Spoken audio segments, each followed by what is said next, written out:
so that I think it's good for people to trust that it's good for it to take a long time and not to rush. And taking 20 years or 20 or 30 years is perfectly good for koan study.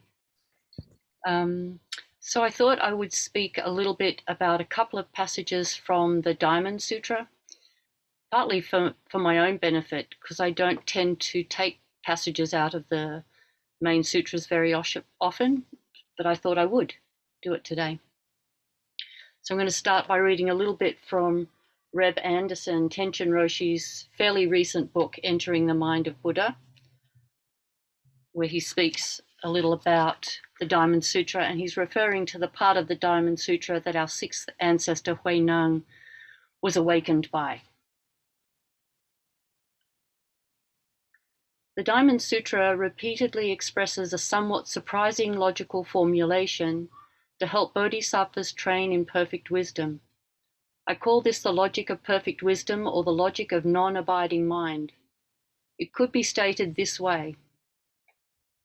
The very reason that A is precisely the reason that A is not A. Therefore, we speak of A. And I'm going to come back through this paragraph and say a few things, but I'll just read it through first. The Buddha expresses such startling logic in this scripture in a discussion of harmonies of Buddha fields. He says that if a bodhisattva says, I will bring about harmonious Buddha fields, he or she speaks untruthfully. And how so? Harmonious Buddha fields, as no harmonious Buddha fields, have been taught by the Buddha. Therefore, the Buddha speaks of harmonious Buddha fields. The teaching here is that there is a reason that things come to be. A thing comes to be itself by the pivotal support of everything that is not itself. Things do not come to be by or of themselves, but through the support of everything other than themselves. And this is the piece that I'm really wanting to focus on in tonight's talk, that they come about by the support of everything other than themselves, this particular point. So we're going to go into that in a little more detail. All phenomena are nothing more or less than the support of everything other than that phenomenon. Therefore, the very reason a thing is itself is precisely the reason that it is not itself. This is the logic of non-abiding mind. Right after the Buddha demonstrates this logic of non-abiding mind in speaking of harmonious Buddha fields, he strongly encourages bodhisattvas to give life to a mind of no abode. Such a mind does not abide anywhere or in anything. It does not abide in sights, sounds, smells, tastes, tangibles, or mind objects. This is the mind of perfect wisdom, a mind that does not dwell in anything. Layman Lu, the future sixth ancestor, awoke upon hearing this section of the Diamond Sutra. And then Reb is speaking about himself here. He says, several years ago, a generous bodhisattva offered me a small temple in which to practice and teach perfect wisdom. When I was asked to name the temple, wanting to honor the Diamond Sutra and the sixth ancestor, I suggested naming it No Abode. And of course, No Abode is in Marin County, very close to where many of you live. And that is the temple where Coach and I did the transmission ceremony. So I have a very strong love of that temple and of just the term No Abode. So going back up to the start, the very reason that A is precisely the reason that A is not A. Therefore, we speak of A. And a couple of examples that have actually been very helpful in my life to kind of try and make sense of this so I can feel it rather than just try to memorize it and work with it cognitively, was an experience I had many years ago. In fact, it was when Sabana first was given transmission, and there was a conversation about whether to call her Roshi or not. And she, of course, didn't mind one way or the other. But some people were saying, well, we can call her Roshi because she's had transmission. Let's do that. Let's just call her Roshi. You know, it's not a big deal. It just feels like a good thing to do. Let's do that. And other people were saying, I don't think we should. It's too big a title. We shouldn't use that title. And my sense was, when we understand that there's no such thing as a Roshi, when we really understand that, then we can use the word quite lightly, not disrespectfully and not too casually, but we can use that word coming from a light place because we understand that there is no such thing as Roshi.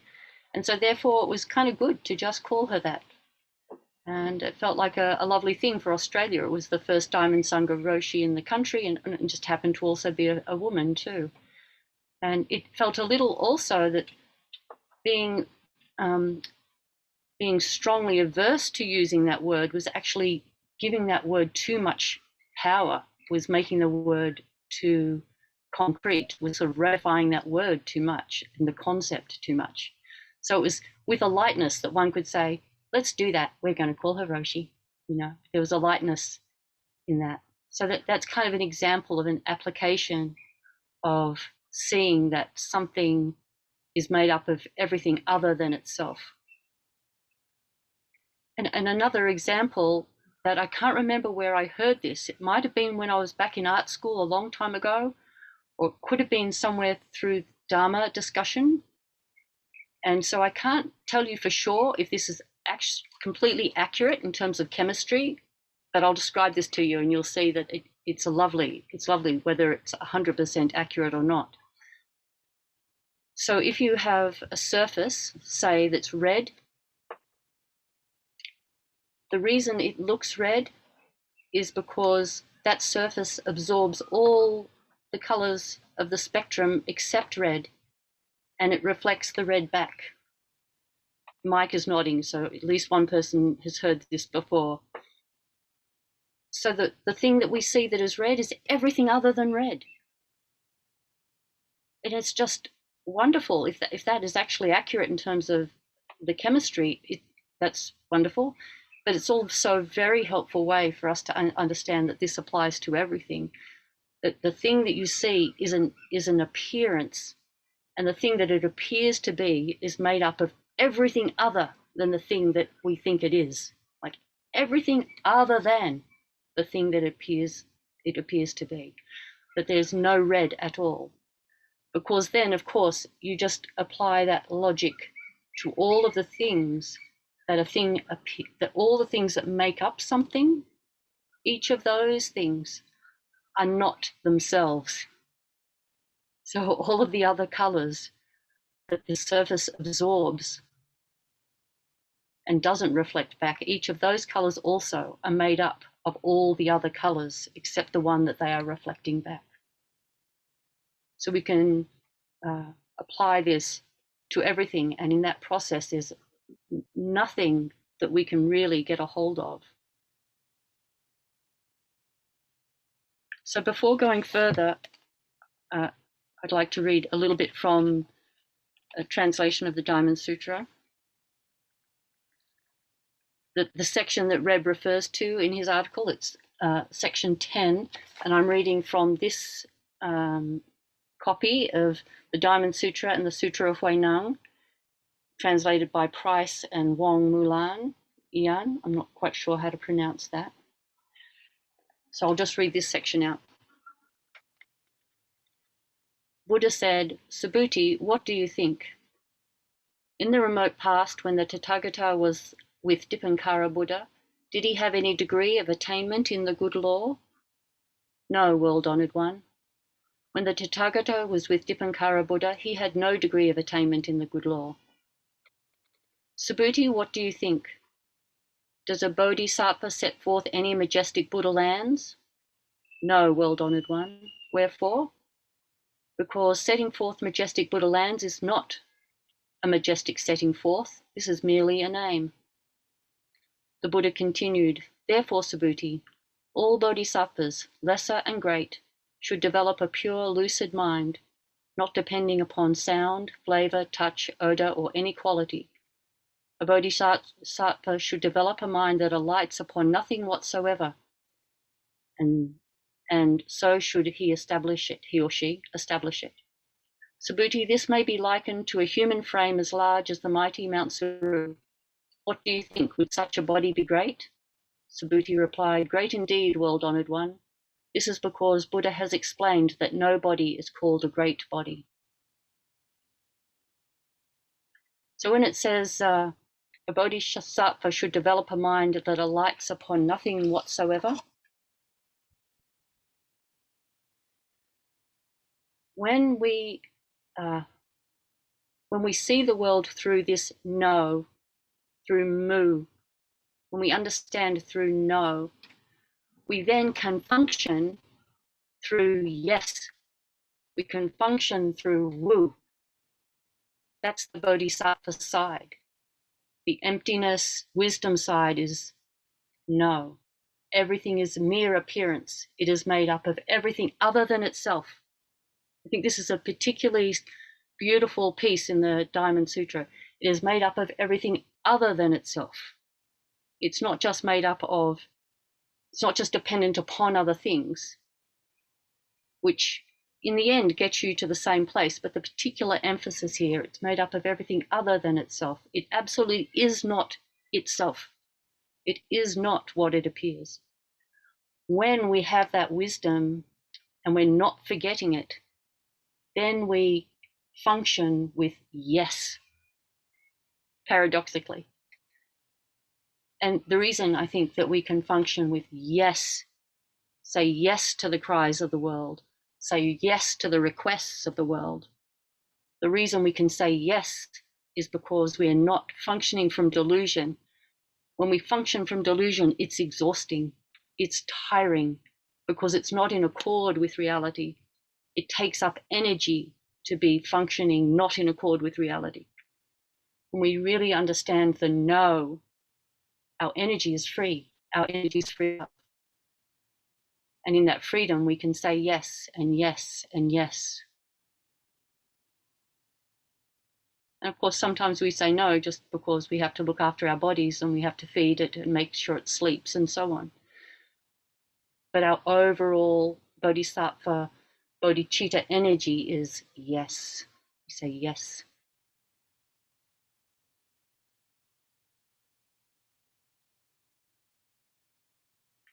There's another part I'd like to read.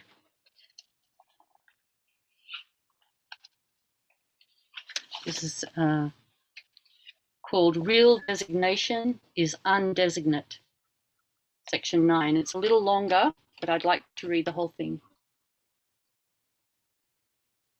Subhuti, what do you think? Does a disciple who has entered the stream of the holy life say within him or herself, I obtain the fruit of a stream entrant? Subhuti said, no, world-honored one. Well, wherefore? Because stream entrant is merely a name. There is no stream entering.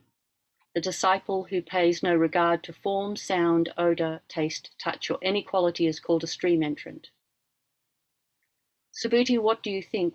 Does an adept who is subject to only one more rebirth say to him or herself, I obtain the fruit of a once to be reborn? Subhuti said, no, world-honored one. Wherefore? Because once to be reborn is merely a name.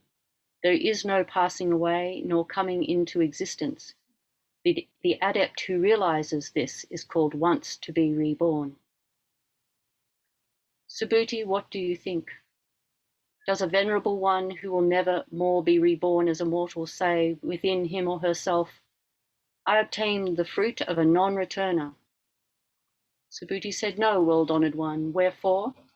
Because non-returner is merely a name.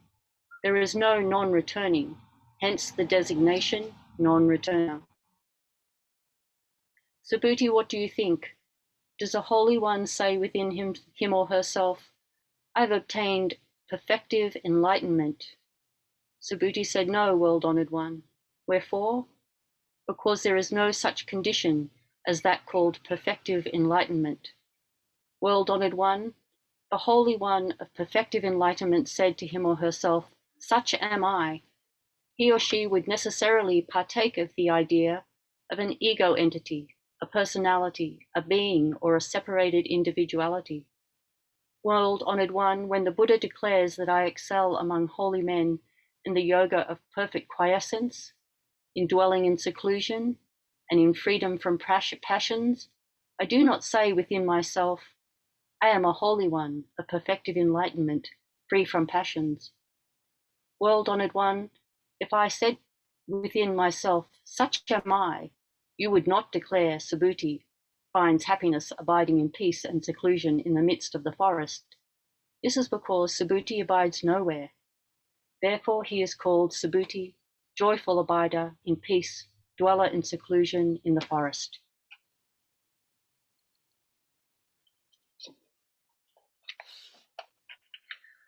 I love at the end that Subhuti, in speaking of himself, is able to say, this is because Subhuti abides nowhere. Wherefore he is called Subhuti, joyful abider in peace, dweller in seclusion in the forest. He can say that because he knows there's no such thing. That's how come he can say it.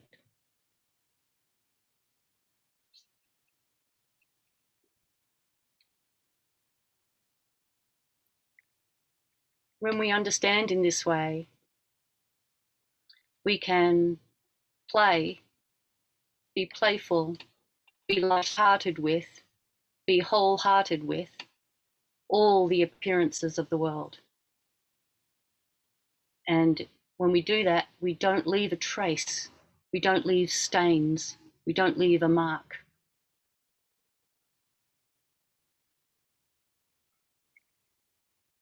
We don't get hooked, we don't get defensive, we don't get fixated. We can be light in spirit and engage wholeheartedly with the suffering world and engage wholeheartedly with the beautiful world. It's a beautiful world. It's a painful and beautiful world.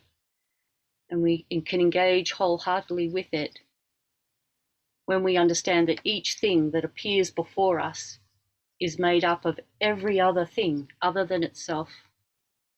It's an extraordinary sense of abundance in every single thing that we see. So I actually have, I got this out. This is the teaching stick that Danielle gave me in 2009.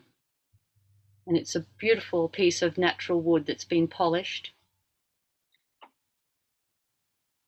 And I can look at this and love this teaching stick because it's not really a teaching stick. It's everything other than a teaching stick. The whole universe is here in this appearance of a teaching stick. And I think this this way of seeing the world is partly why, particularly since Buddhism moved into China, that we've developed such a reverence for objects, such a reverence for the non-sentience, because in all the non-sentience, in fact, all the sentience abide. This stick appears like, I can't think of the word. It just appears as if it's just not stationary. There's a word I'm trying to get, but I can't get it to come to mind. But actually, it's really alive with all the sentient beings of the universe are alive in this stick.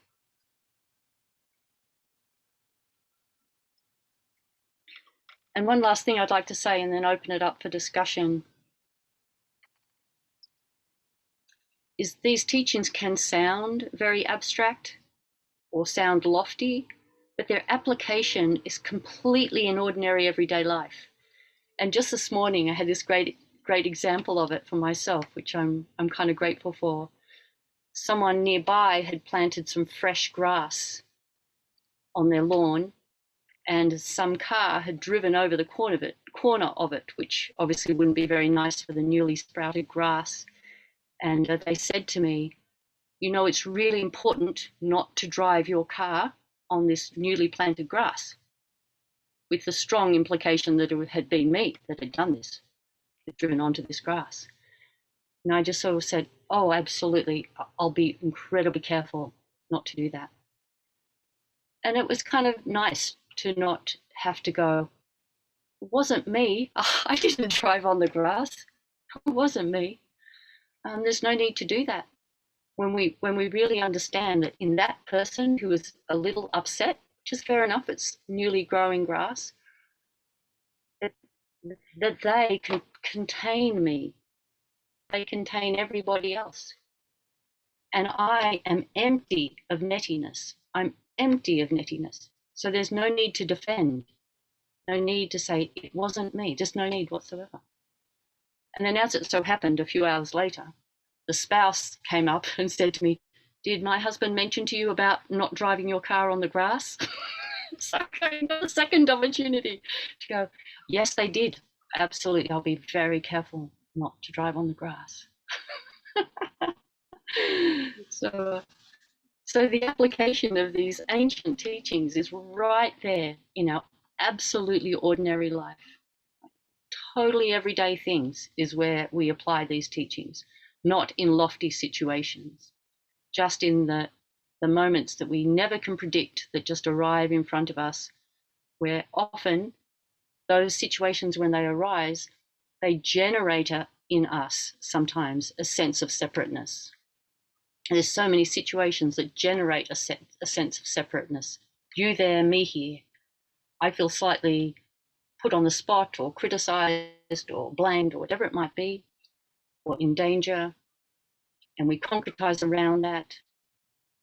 And so the more of these teachings are really that we contemplate them just as we move through our everyday life, the more we contemplate them, actively contemplate them. I really think contemplation is a wonderful practice. Zazen is a wonderful practice, and contemplation is a wonderful practice. And we can contemplate as lay people, as our mind is thinking all day, every day anyway. We might as well turn it towards the teachings while it's thinking, might as well turn it that way.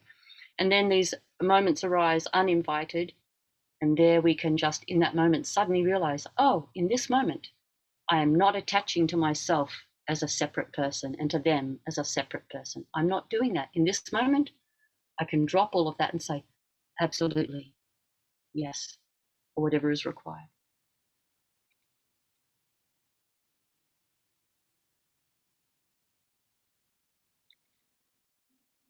So I think that is all I feel I need to say right now, and I would love to hear how that lands with you and anything you would like to add or ask. Just put your hand up.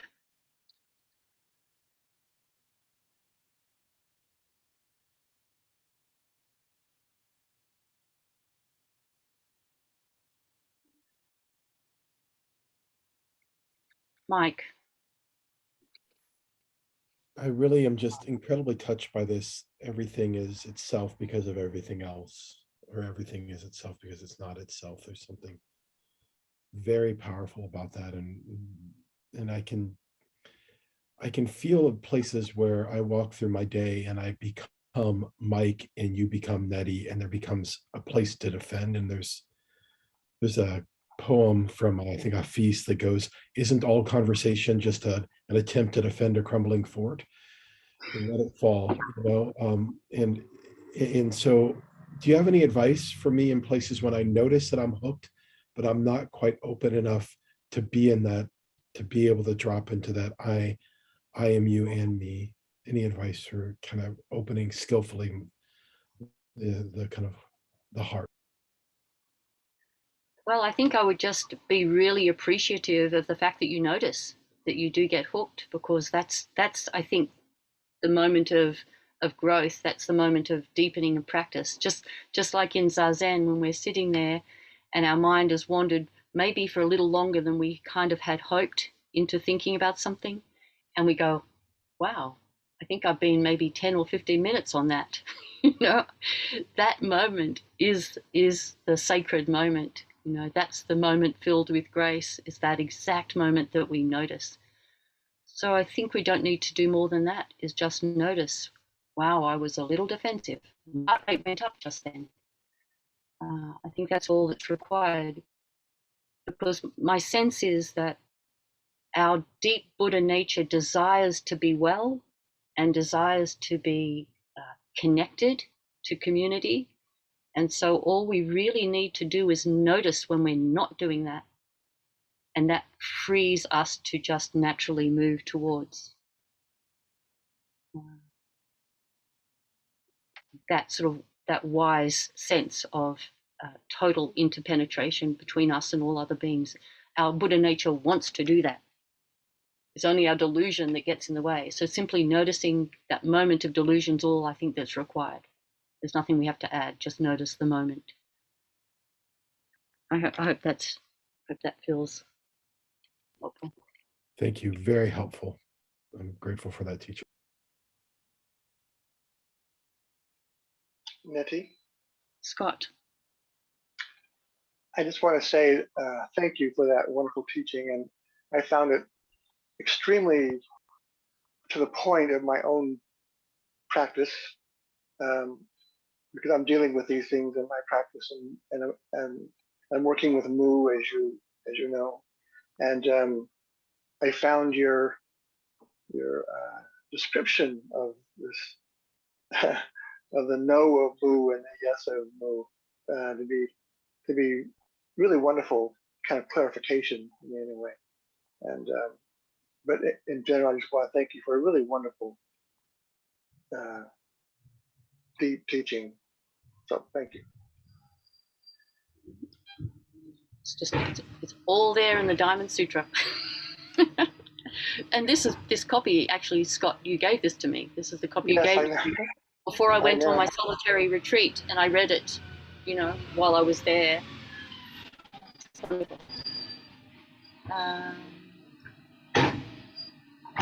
Katie? Jay has his hand up.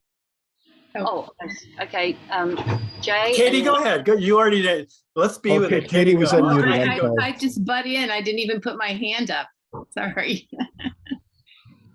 Yeah, Neti, thank you for the talk. I was wondering if you could say a little bit more about the practice of contemplation and how contemplation can move into being incorporated in the body or just embodied.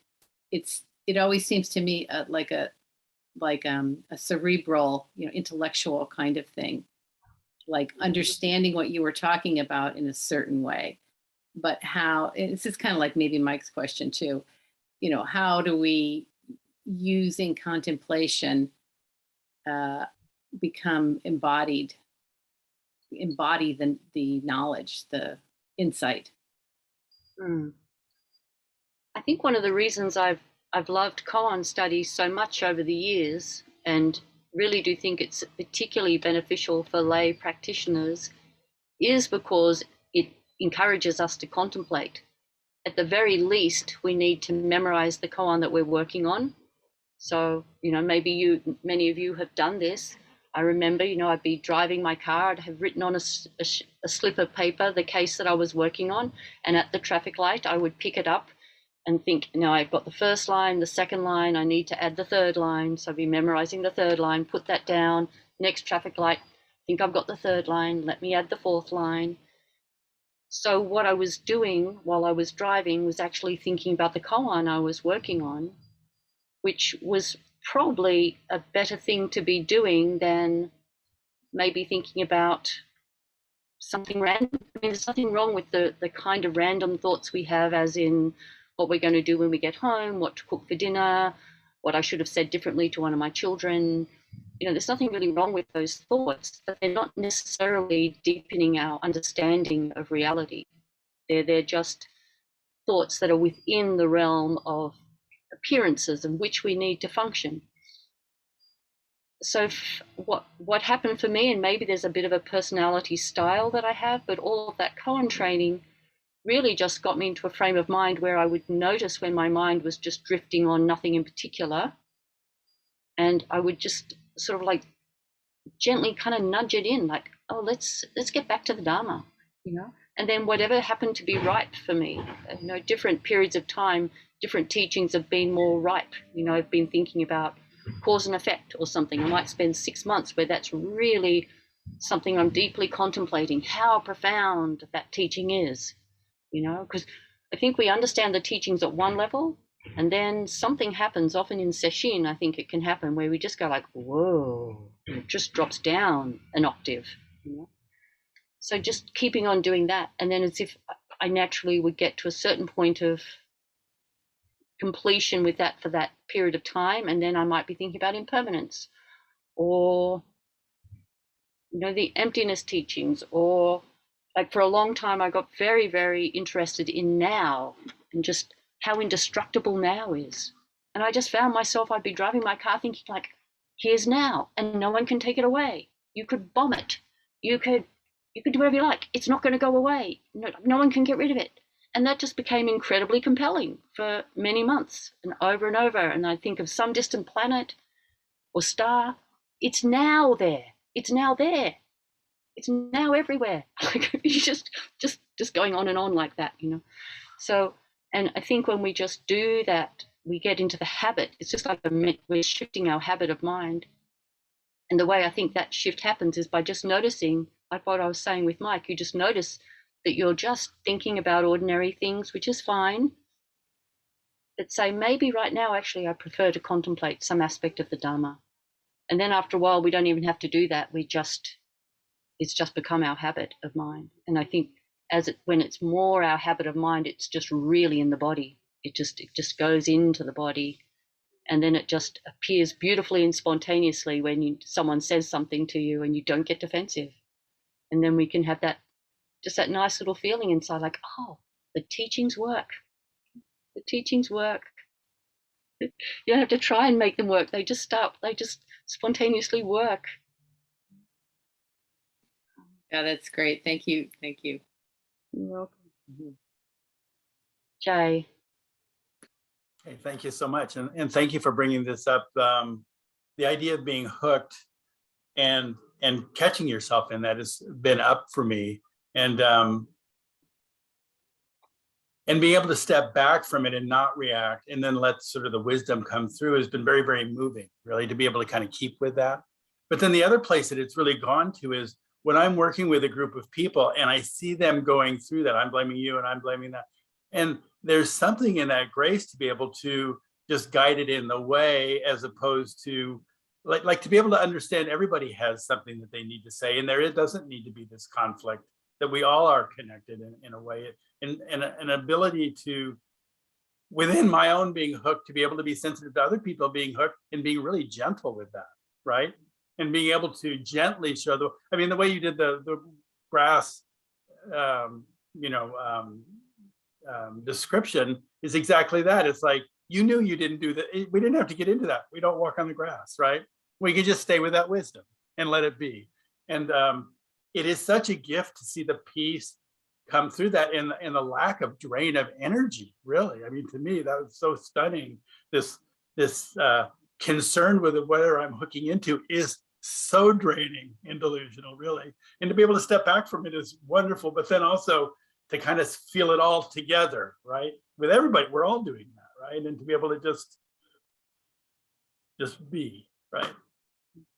So, and it's interesting, but just knowing you're hooked, it doesn't mean it goes away, right? But then, as you mentioned too, just like with Zazen, with meditation, with contemplation, it's not sustainable, really. So anyway, thank you for bringing it up. I think the more we do notice when we do get hooked, the less we do tend to get hooked. I do think that that's the natural direction that it goes in, but it doesn't mean it's linear. It can be in fits and starts and so on. And I think the other thing that's good about noticing this in ourselves and the suffering it causes us is it deepens our compassion for the difficulty that, as you say, virtually everybody struggles to some extent with self-identification. Well, and thank you for bringing up the compassion piece, because that's what's coming about from it, to be able to just to feel that kind of heartfulness, really, right, for all, right? And Yeah. and to be able to continue, whether it's a bright world or a difficult world or whatever it is, right? You can move on, right? And I think the other thing is, for me, the really way I feel it is, I don't know if I get triggered less, but I definitely know I'm not reacting to the trigger. So I hear the trigger and I can step back. And to me, that gives me patience when I'm working with everybody, and to allow them that as well, right? To not push on it, to be able to step back and allow whatever comes out, as opposed to, having to solve it or push it or blame or any of that piece. But I guess what I'm really trying to say is that the reactivity is really, really settling out just because of the awareness, right? Yeah. Thank you.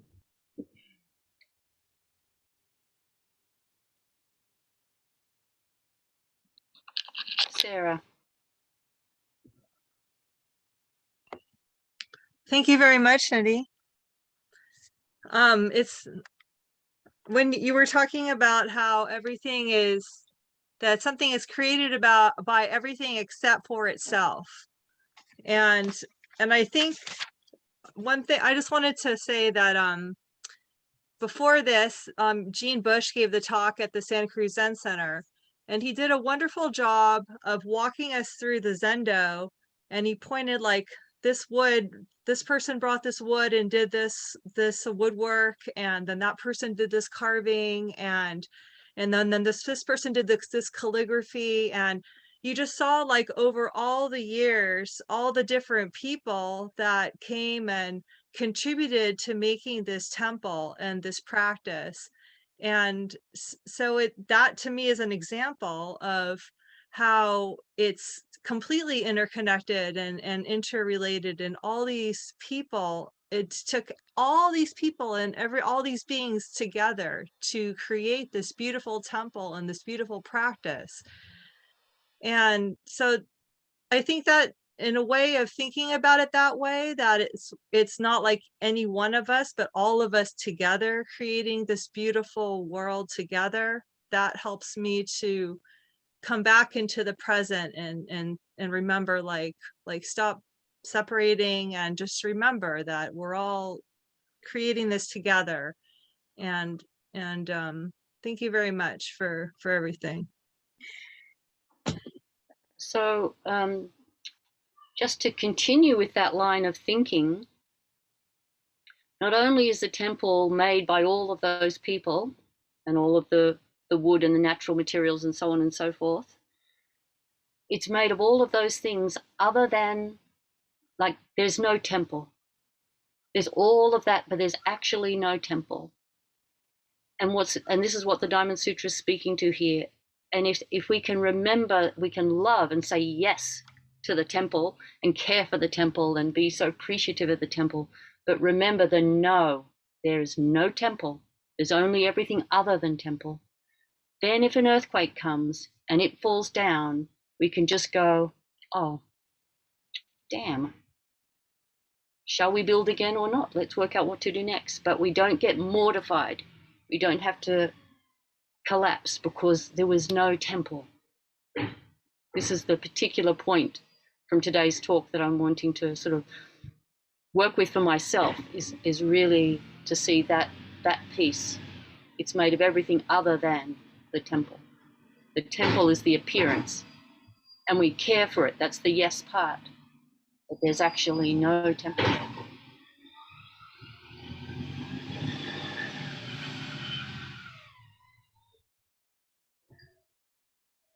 I think we have time for maybe one more question or comment. Carol.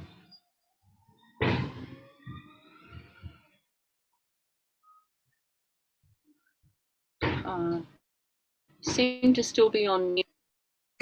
Sorry.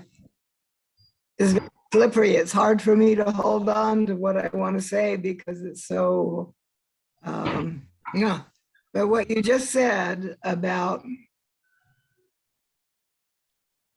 if there's an earthquake and it falls down, and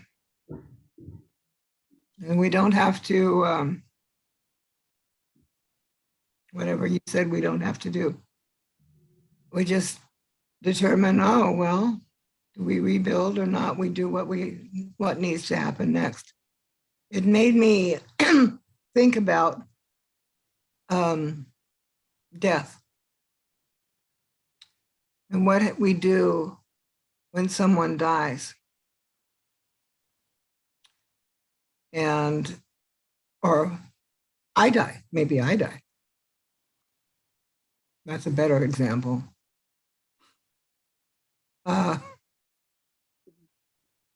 What was the word you said we don't do when the temple falls down? I'm not sure. I don't really remember. It was great. It was a great word. And it's, mortify. Get Mortified. Mortified. thank you. Thank you, Phil. It really stimulated this line of contemplation about death and disappearance and dying. But one thing I didn't say just then, but I nearly added when I said, after I said mortified, is it doesn't mean we don't weep. You know, part of the yes towards all the appearances of the world is that our heart gets broken, you know, is that we feel lost, we feel lost. But there is a way to weep without being mortified. There's a way to weep without collapsing and crumbling and holding on. There's a way to grieve without clinging. And I think that grieving without clinging is the exact yes and the no dancing together. The weeping is the yes. The not collapsing is, the not grasping and clinging is the no. The realizing that whatever it is that we're weeping over is made up of everything other than itself. And because of that, it never disappears. None of us ever disappear. We're always here, expressed in everything all the time. Because everything is made up of everything other than itself. So it's hard to put this into words, but Yeah. that's the yes and the no together. We weep, but we don't cling. It's not easy practice, you know. No. But it's easier than weeping and clinging. It just takes us a while to shed our delusions to get there, but it's worth all the practice to get there, worth all the contemplation. And it's not like we're not there and then we're there. It's a gradual shedding of delusion, so that just the natural wisdom just naturally is there. It's like it's just revealed. The connectedness is just revealed. It's already there. We just shed the thin veils of delusion over time. Yes, thank you very much, Neti. That was deep for me. Thank you. You're welcome. I think maybe Phil, do you guide us in the finishing? Or Gregory? So we're gonna wrap up here. Could we all unmute and give Neti the common Western response to a great talk, which is a and then yeah, there we go too. I love that one too. And then a nice bow for the Dharma and the way that it touches us. And you know, there's that old phrase: the Dharma is good in the beginning, in the middle, and the end. And you know, so here we are in the beginning, in the middle, and the end, and the Dharma is very good. And so we'll pass to Phil pass to Gregory at this point to kind of guide us to whatever. Give me a second to pull up my my thing.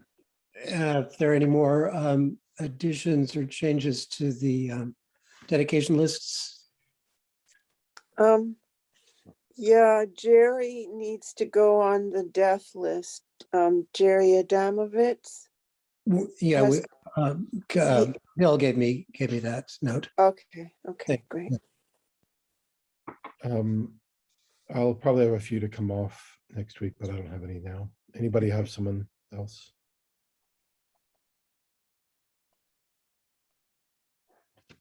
Thanks. And I want to say we have a wonderful talk coming up next week. Our soon-to-be Roshi Eggert, Katie will be offering some Dharma talk next week on her practice and whatever is alive, maybe on secular work with her public or maybe on other things. After that, we have other Dharma talks coming, or other way-seeking mind talks coming up. I believe Carol is soon after that, and I don't have the list in front of me. But on January 27th, we'll be starting a Dharma class on very important sutra that is foundational to Zen in many ways. I'll pass to Gregory to share on that, and then we'll do the talks. That's actually, it's a treatise, not a sutra, but Thank you. it is very important and had a big influence in China in the 6th, 7th, 8th, 9th centuries. And it's the treatise on the arousing of faith, the Mahayana arousing of faith, or earlier translators translated the awakening of faith. 8 Thursdays, and talk about that treatise, focusing on my translation, and then showing the outline of the treatise and how it teaches the Mahayana perspective on faith and mind. And I would say it's very rare in the West to have somebody in a sangha who has the level of expertise, skill, and facility with sutras that Gregory does, and the depth of practice to back it up. It's worth hanging out with him. And the intellectual and spiritual rigor is beautiful. So I hope to see you all there. One thing I thought was interesting, I'm just about ready to put it up. The word contemplate, I think it literally means to be with the space. So I always think of it that way when I hear it. It's just to join in the space. If I'm contemplating a thing as thingness, then it's really the space of the thing, which is another way of saying what Neti was saying in terms of the space is what's not the thing, but it's because of the space that the thing is there. Okay, what happened here? Oh, that's the wrong one. Excuse me, I got the wrong one up.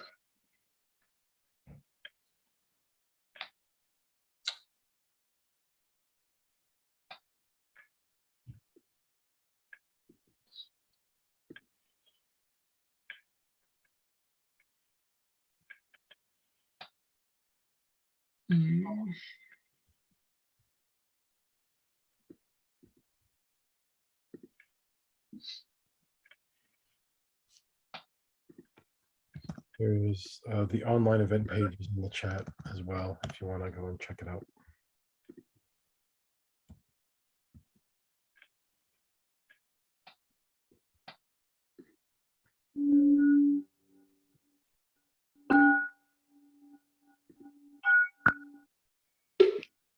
Great Prajna Paramita Heart Sutra.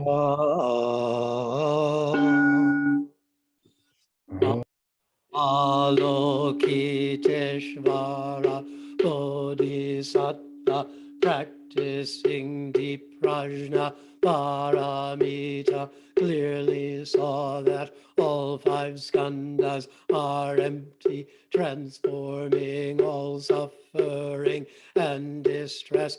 Shariputra, form is no other than emptiness. Emptiness, no other than form. Form is exactly emptiness. Emptiness, exactly form. Sensation, perception, mental reaction, consciousness are also like this. Shariputra, all things are essentially empty, not born, not destroyed, not stained, not pure, without loss, without gain. Therefore, in emptiness, there is no form, no sensation, perception, mental reaction, consciousness, no eye, ear, nose, tongue, body, mind, no color, sound, smell, taste, touch, object of thought, no seeing, and so on to no thinking, no ignorance, and also no ending of ignorance, and so on to no old age and death, and also no ending of old age and death, no suffering, cause of suffering, cessation path, no wisdom, and no attainment, since there is nothing to attain. The Bodhisattva lives by prajna paramita, with no hindrance in the mind, no hindrance, and therefore no fear, far beyond elusive thinking. Right here is nirvana.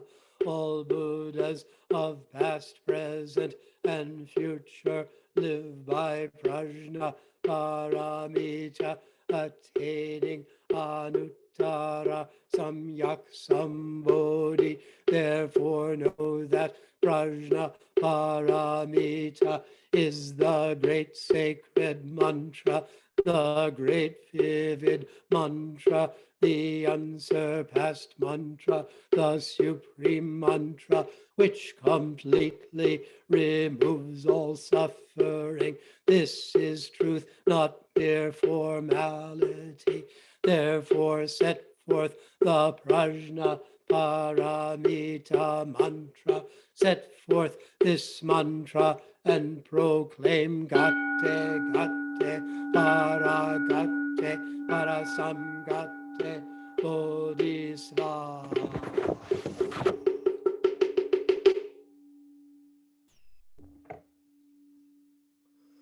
Buddha nature pervades the whole universe, existing right here now.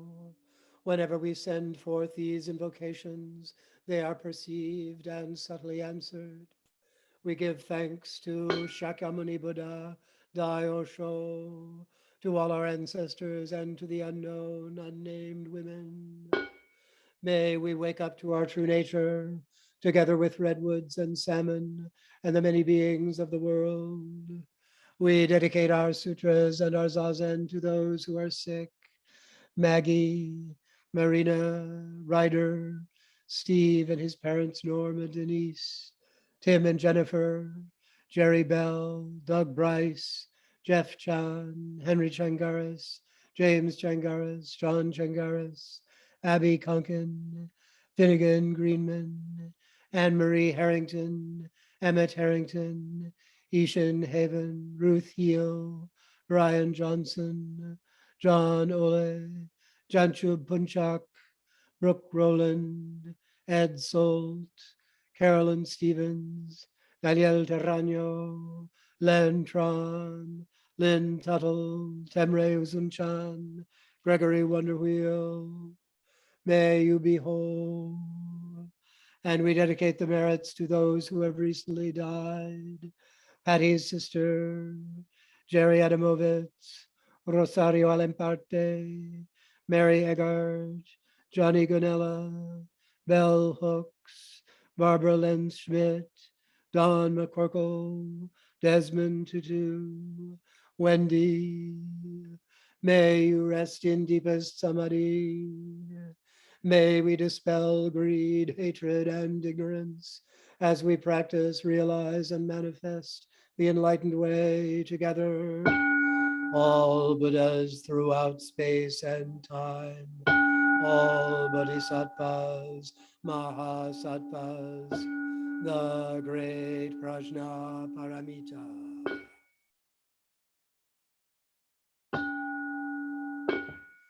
The four great vows. The many beings are numberless. I vow to free them.